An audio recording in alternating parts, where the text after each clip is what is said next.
Hello everyone! Hello mga auntie ko! Ayan, isi-share ko ulit ang aking morning regimen. Ayan, bagong gising, halata naman yung mukha ko. Ayan, itong itlog. Ang kinukuha lang natin yan, yung egg yolk.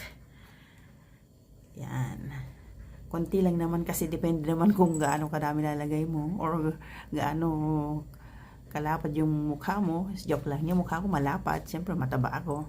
Ito yung aking ginagawa, yung egg yolk. Ito yung aking ginagamit pampaunat or pampabanat.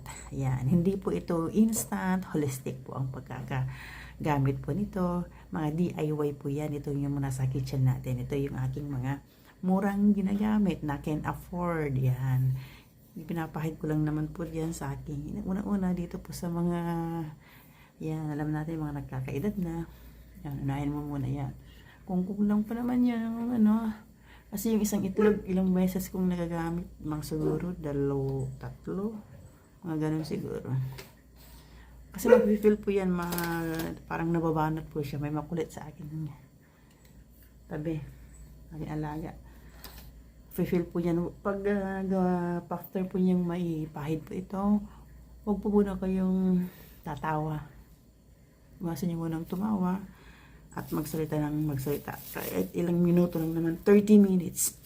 Excuse me. Yan, okay na po yan. Diba yung boses ko pag maaga pa.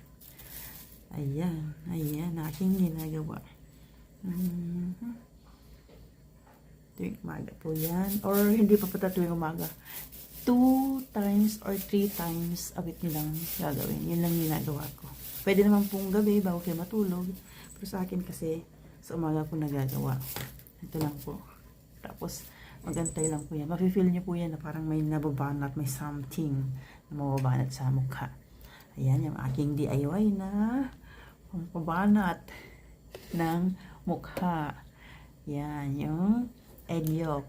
Yan lang.